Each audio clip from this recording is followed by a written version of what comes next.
Diversification is truly the only free lunch in economics, and it is something that every investor should employ pretty much at all times in their investment career or on the investment horizon. And the reason for that is because assets don't move in the same direction in the same market environment.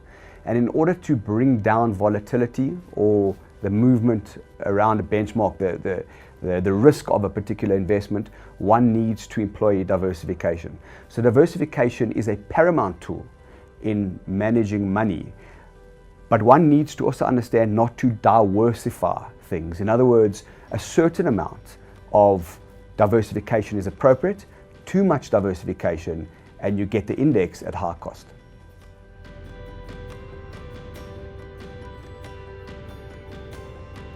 Warren Buffett famously calls diversification diversification, but then he has a very specific way of running his company and his funds. I think what we see is that diversification across asset classes certainly leads to balance and less volatility, which at the end of the day is what most people's aims are.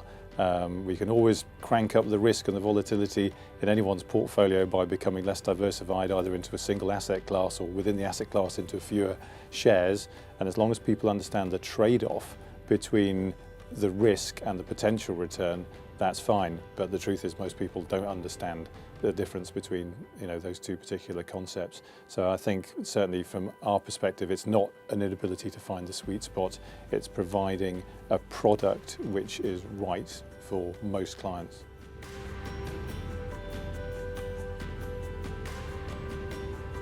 I once read a fascinating study that to have proper diversification, you should actually only have 4 different asset classes. So we diversify often in an area. For example, if you're very good at managing equities and you don't know about bonds, you will buy treasuries, gold, corporate debt, and diversify it that way. If I'm a bond investor and I'm not so good with the equities, I'll diversify into 40 different stocks and just hold them.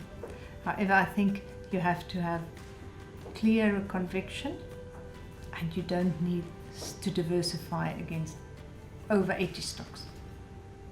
You just have to have 4 uncorrelated assets.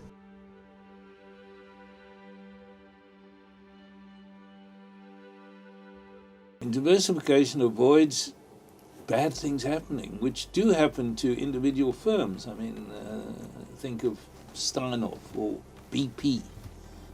Its well blows up. If you've got half your wealth in BP and your BP shares lose 3/4 of their value, well, overnight.